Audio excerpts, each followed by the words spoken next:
This week, on Myths and Legends, there are two stories from Japanese folklore, where we'll see the 5-second rule not apply in the most dangerous way possible, and how one of the worst tragedies of feudal Japan was really great for one young couple's dating life.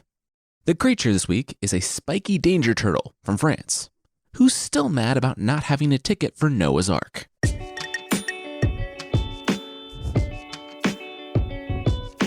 This is Myths and Legends, episode 161, Karma. This is a podcast where I tell stories from mythology and folklore. Some are incredibly popular stories you think you know, but with surprising origins. Others are stories that might be new to you, but are definitely worth a listen. We have two very different stories today. Both are focused on the consequences of our actions, though. The first one is 100% a fairy tale. We'll just jump right in.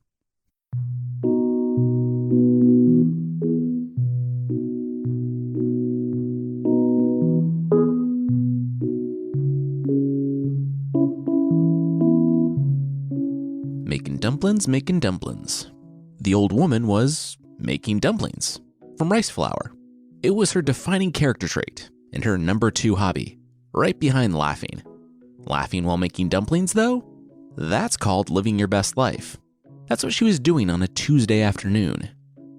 Making dumplings. Making dumplings to share, making dumplings to eat. It was all making dumplings, and it was all good.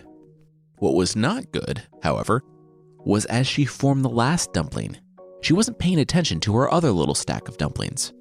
As her hand moved, she accidentally swatted the dumpling off the pile, and it plopped on the ground of her shack. So I'm pretty sure that the 5-second rule doesn't apply to dirt floors, but the little old woman who liked laughing in dumplings felt differently. She dove for it, but the dumpling was already on the move. She crawled on her hands and knees, but the dumpling was faster. Then, it vanished. The woman sat up. What happened? Then, she saw it. The hole. It wasn't a large hole, only about the circumference of a dumpling. But, surprise, surprise, that was the necessary circumference in which to lose a dumpling. I can imagine her biting her lip and thinking about it. You know what? It was just dirt. She could rinse it off. She wasn't too proud for this. No one would have to know. The woman jammed her hand into the hole and dropped. Immediately, all around her, her dirt floor cracked before dropping out from under her. She tumbled with a thin layer of earth through not a cavernous underground, but through the sky. After falling for what would be like 200 feet, she landed hard on the road. And she was fine. She wasn't even hurt. Wide-eyed, she looked around. Okay. She looked up, but couldn't see what would have been the floor of her home. Just sky. She looked around her, down a road sloping off. This was really weird. Then she gasped. The dumpling. She scrambled to her feet and took off down the road. There might be something about this land that makes dropping from a height of a skyscraper a survivable event, but it doesn't mean it would give you years of cardio training. In minutes, the old woman was winded and leaning next to a Jizo statue. Okay, short diversion. When talking about the Jizo statues, we're going to go down a cute, tragic rabbit hole. Jizo-san, or Jizo-sama, is a divinity in Japanese Buddhism, and the Jizo statue is one that's not just in the strange land below a dumpling maker's dirt floor, but a statue that peppers modern-day Japan. Oftentimes you'll see them clothed. They look adorable. I linked some pictures in an article explaining them. Unfortunately, if they're clothed, it's because something terrible has happened.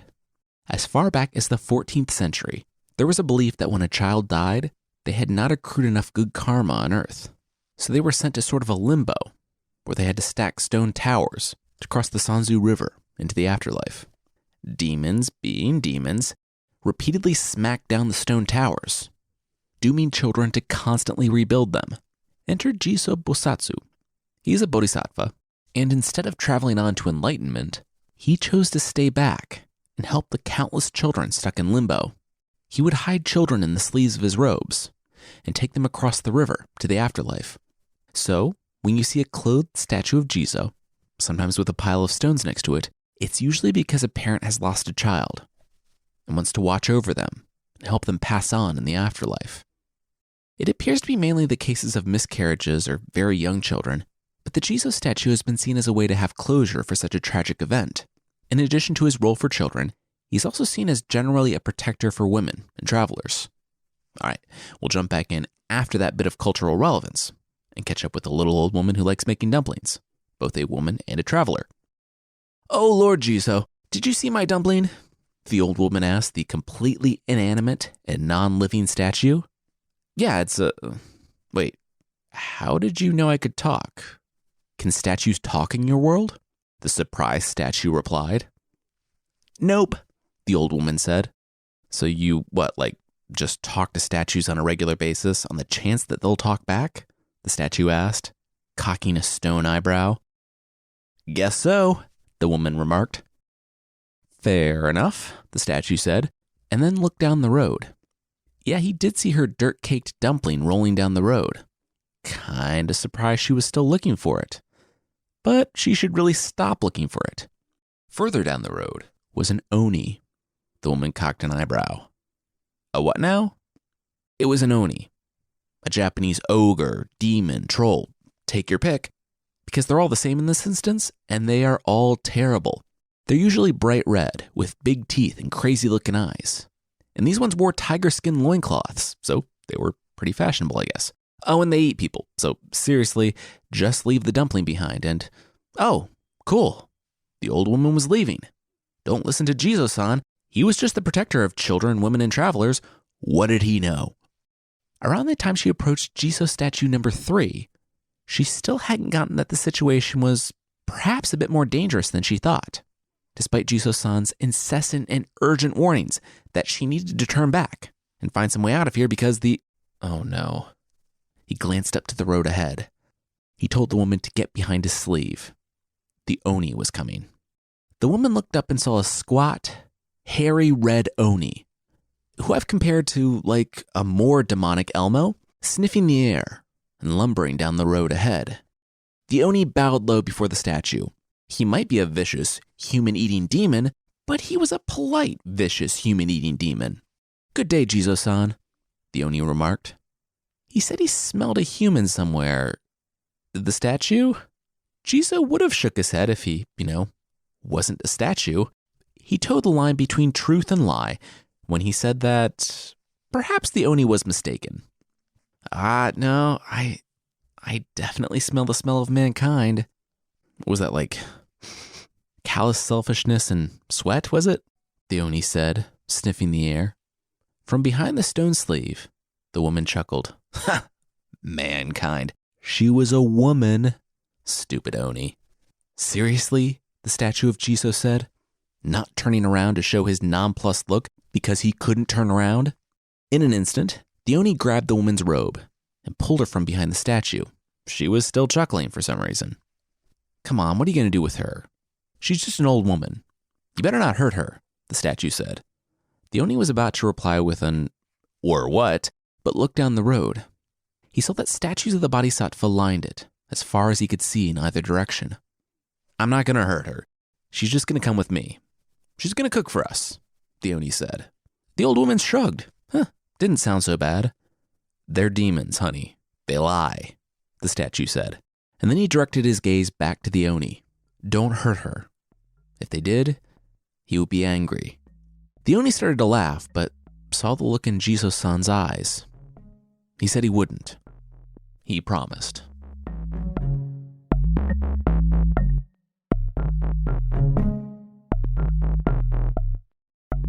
And the oni actually kept that promise. He took her to his home by the river and placed a paddle in her hands. He said that oni ate way more than normal humans, so this was something that would make her time here easier. When she stirred rice with that paddle, she only needed 1 grain to get things started. 1 grain would turn to 2, 2 to 4, 4 to 8, and so on, doubling until she stopped or pretty much the whole world was consumed by rice. Seriously, don't mess around with exponential growth. The oni's tastes were simple, and whether it was out of fear of Jizo-san or simply because the oni wanted someone to cook for him, the old woman wasn't threatened. She had her room, time to herself, and pretty much zero freedom to travel. I mean, the oni was nice, but he couldn't have his cook escaping, come on.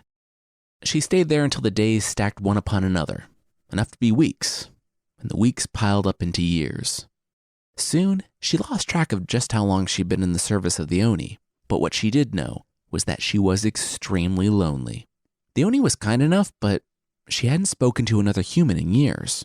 I don't know what the impetus was for her escape, but one afternoon, while the Oni and his friends were sleeping off their all-carb lunch, the one they had after their all-carb breakfast, the old woman tucked the paddle into her belt and took a step outside the small home. She found the small boat that the Oni kept for crossing the river, and she strained as she pushed. She grunted so loudly that the Oni roused inside his home. He looked to the old woman's cot, but she wasn't there. He looked to the kitchen, but the pots were clean and set out to dry. He looked to the boat, and it was gone. He leapt to his feet and raced outside to see the woman almost halfway across the river. Now, the Oni can't swim, which makes living next to a body of water kind of an odd choice, but whatever. They saw that their one boat was gone and knew that there was only one way to stop the woman. They started drinking. Before the woman reached the halfway point, the river was nearly empty. With the other bank of the river in sight, the boat began to scrape on the muddy bottom of the river. In moments, she came to a stop. She was just a few feet short. The paddle in her belt, she leapt from the boat into the muddy river bottom, the mud sucking at her feet. She lurched into those steps, but she would never make it. She was stuck in the mud of the riverbed. The Oni had won. She turned with a sneer. They might have stopped her, but they would have to come get her. Then, something unexpected happened. The woman looked at herself, standing like a mud-caked samurai with a rice paddle in hand, making the scariest face she could muster. The Oni were on the muddy banks, on the other side of the river, a river's worth of water causing their stomachs to swell, cheeks puffed and eyes popping. And the old woman, she laughed at just the absurdity of it all. The Oni, watching the woman caked in mud, cracking up for no obvious reason, couldn't contain themselves. They, too, started laughing. And as they did, they couldn't hold it anymore. They spewed up the river water. In seconds, the old woman was caught up in the flow of the river and free from the mud. She gripped the rice paddle and slid onto the banks on the opposite side of the river. The Oni on the other side were laughing even harder now, wiping tears from their eyes. And the lead Oni, the one that had captured her years ago, decades ago maybe, gave the old woman a slight nod. She nodded back, rose to her feet, and started her walk. The land was more beautiful now, strangely, and as the sun dried and warmed her, the old woman thought about what she wanted most. She thought about home. Off in the distance, past a line of Jiso statues that, curiously, did not talk, she saw her house, a dot on the horizon. In minutes or hours, she was standing before it. She opened the door, and it was just as she had left it when the floor dropped out. She looked back outside, and she was no longer in that strange land. There were people passing by.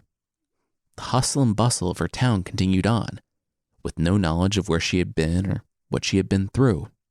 The woman smiled, waved to some friends, and went back to work in her kitchen, making dumplings. This time, though, she was mindful of her hands, and she didn't stack the dumplings near the edge of the table. Remembering the paddle, the woman was able to make more food than she ever thought possible. She gave to all who needed it. And the goodness of her food was known far and wide, to the point that, from the surplus, she became the richest person in all of Japan. Even with her wealth, she didn't change a thing, and remained filled with a simple joy from her simple life, making dumplings in her humble home.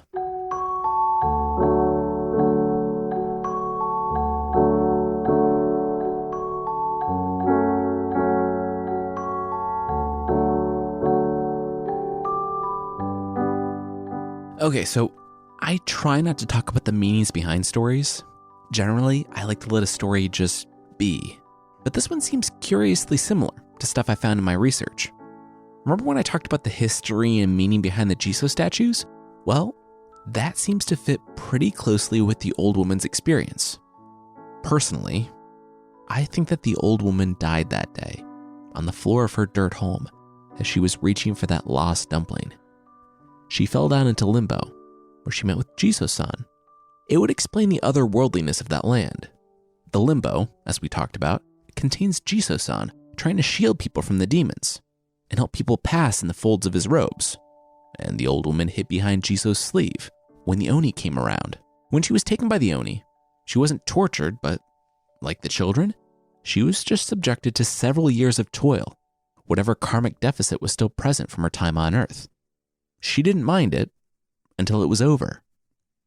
I don't know if she realized that the only thing standing in her way was her, or if no one gets a free ride across the river, but she made her escape. And she succeeded.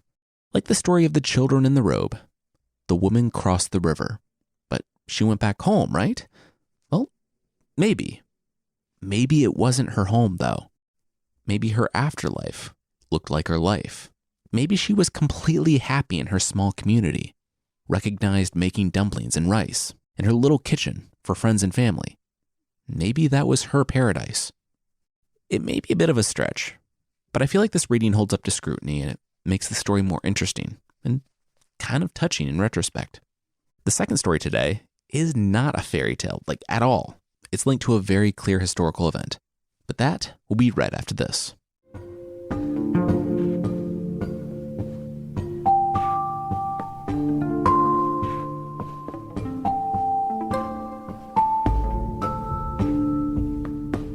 Youth calls to youth, beauty to beauty, love to love. This is the law. According to legend, a kimono was commissioned for a 13-year-old girl's birthday. It was red with an embroidered crane, with white, pink, and purple flowers flying in all directions. Her father had made it just for her, but tragedy struck. She died before she ever got to wear it. The family mourned, and the father, who couldn't bear to look at the kimono, sold it to another man who was looking for a gift for his daughter. Curiously enough, she too died before she was able to wear it. When the third girl died before she was able to wear it, word began to spread of the cursed kimono. No one wanted it, but no one knew what to do with it. They didn't want any more girls to die because of this odd, beautiful article of clothing.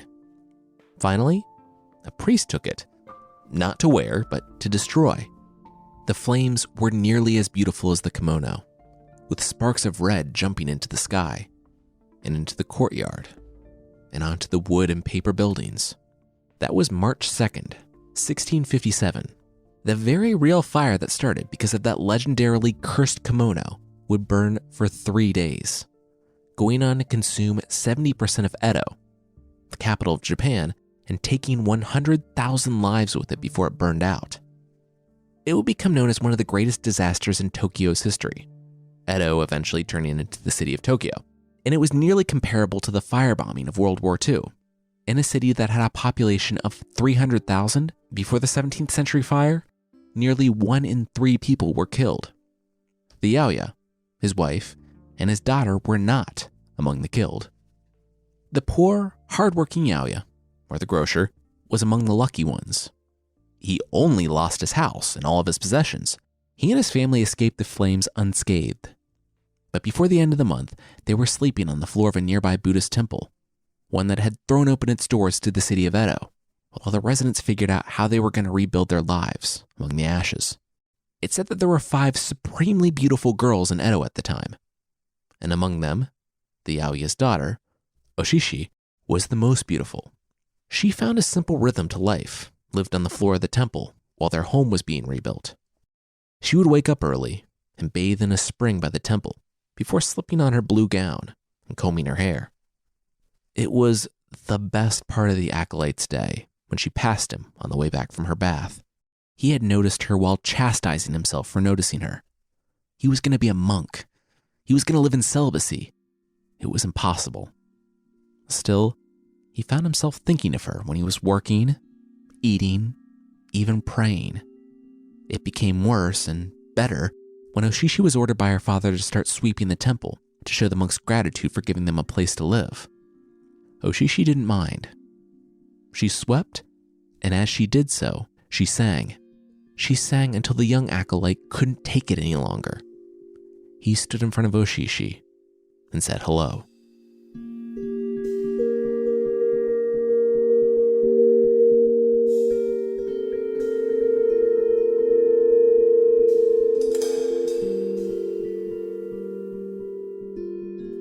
Youth calls to youth. Beauty calls to beauty. Love calls to love. This is the law. It was 3 months later, and the couple stole away from the temple. She slid her hand into his and hugged him close. She had loved him from the moment he walked up to her while she swept, saying that awkward hello. He was beautiful, gentle, and kind. They would find more excuses to be in each other's presence and talk, until one night, he roused her secretly from sleep. They stole out to the temple grove, and they were together. Over the next few months, they met up more and more. They learned everything they could about one another, but never spoke of the future. He was to be a monk. She was one of the 5 great beauties of Edo, and she was her family's hope. Her father was not a rich man, but he was a social climber, and he was already eyeing marriage prospects among men from more prosperous families. In a few generations, his family would be among the rulers of the city. They could never know of her love, of how she had been with this young acolyte. Together, they found happiness and misery. They thought that they must have been cursed by the gods, to be so in love, yet so destined to have their lives take them so far apart. They clung to each other, and, despite knowing it wasn't possible, pledged themselves to each other. Across the lifetimes, she knew it was coming. The temple began to clear out. Homes were rebuilt. Life in the city began to resume. The family of a humble grocer had to wait, but finally, nearly a year after the fire, their home was finished. That night, the couple trembled, embraced, and reminded each other of their vows, of their love.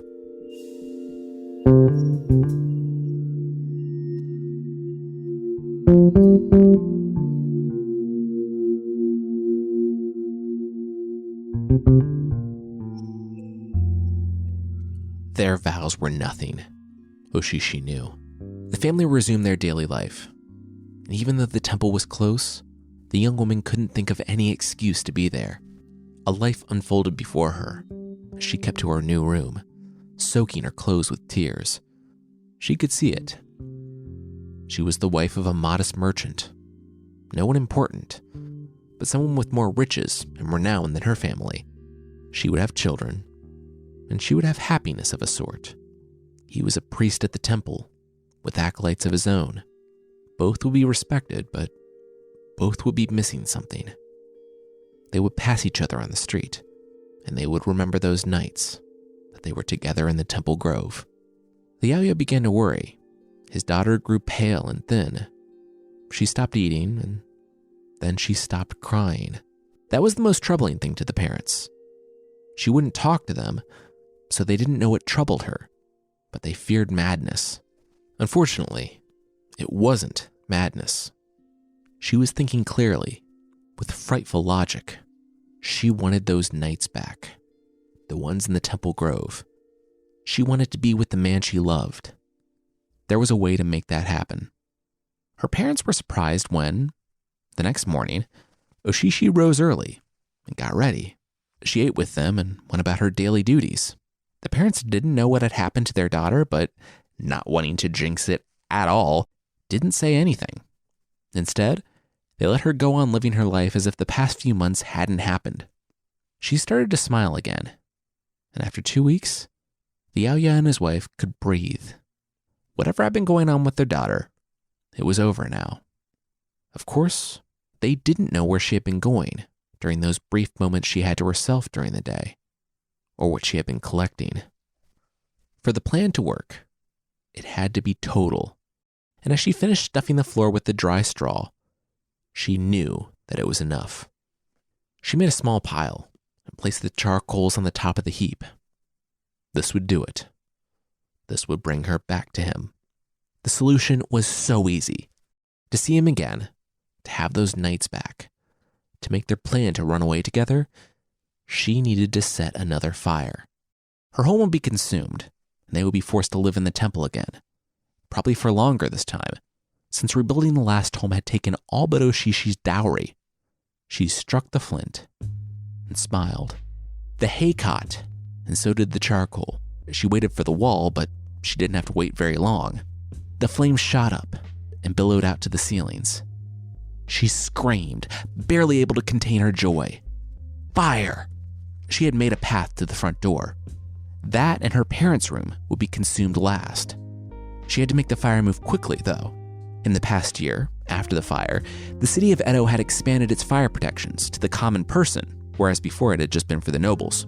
It had to consume the house before they got there, or else she and her family would be poverty-stricken and sleeping in a burned-out husk. She fled from the front door and put out the flame on her gown as she saw the neighborhood beginning to gather, hands over their mouths. Oshishi forced tears and ran to her parents. But they weren't her parents. They were her neighbors. She looked to another couple. No, not them. And another. No. She turned back to the house and ran. Hands grabbed her as she screamed, and her screams matched the cries inside. Her parents hadn't made it out. She fought against the people holding her back, but they pinned her to the ground. She wasn't going back in there. It was a death trap. Oshishi screamed that it wasn't supposed to be like this. They were supposed to make it out. She had planned it so they could escape. Oshishi had done her job well, though, and the fire caught quickly. The house collapsed just as the firefighters arrived. Oshishi didn't try to run, not even when the authorities came and asked about the charcoal hidden by the walls, or about what she had said regarding the flames as her parents died. Fires had always been a serious matter in a city of paper and wood. But a little over a year out from the worst fire the city had ever known, where a third of the city's population had burned to death, and the girl had done it on purpose, the authorities saw no other choice than to make an example out of her. A child might escape the charges, but Oshishi was 15, and she had taken a lover. She told them about the acolyte, about their love, but the rulers didn't care about any of that. They cared about the girl that burned down her house. What made her do it was immaterial, so she was tied up and made to stand on a bridge for all the city to see, for all the city to hear her story. She was given enough water to keep her alive, but that was it. Her skin baked in the sun, and her legs gave out, but she had to keep standing. The acolyte would pass by the bridge, and she would look at him, hopefully, but he never looked back. He wasn't coming for her. He wasn't going to help her escape. Their oaths had been the hopeful, empty words of children. He had left her when she had given up everything for him. She didn't scream as they dragged her from the bridge to the pyre. It was the only fitting punishment that they could think of. She didn't scream as they lit the wood, and the smoke rose into the sky. She only said, "It was all for love," and died. The original story ends. Youth calls to youth. Beauty calls to beauty. Love calls to love. This is the law, and the law was the undoing of Oshishi.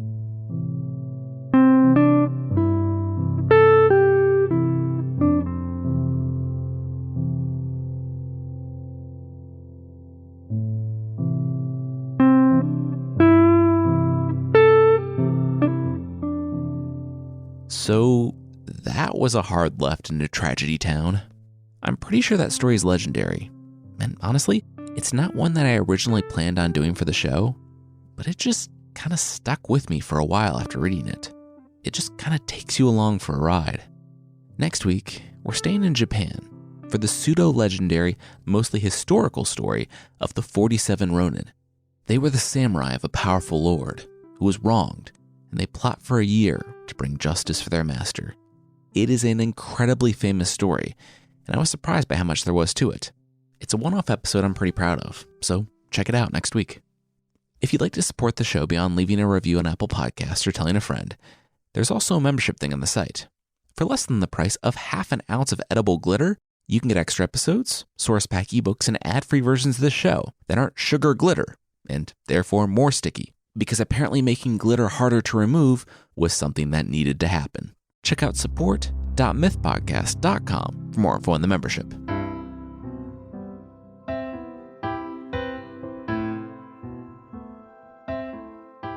The creature this week is the Peluda from French folklore.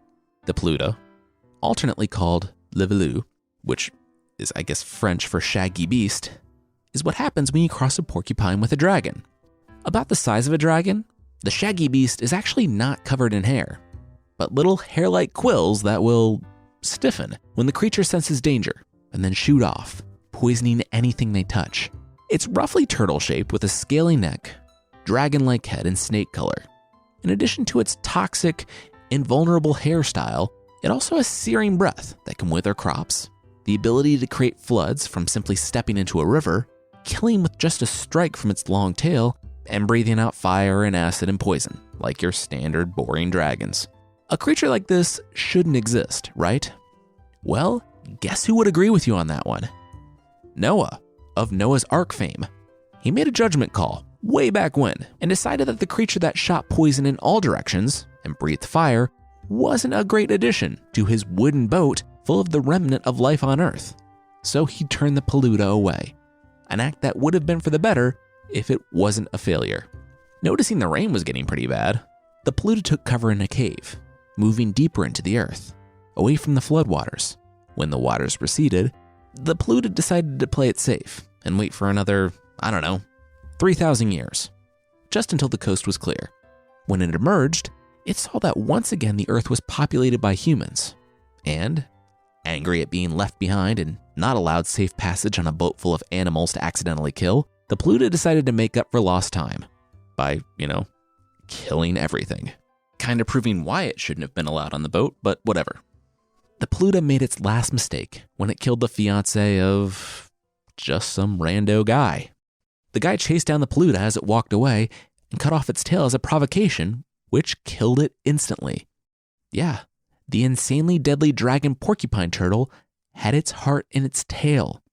Turns out someone, at some point in the thousands of years this thing had been alive, should have just tried not hacking at the invulnerable parts of the monster covered in poison. Who knew?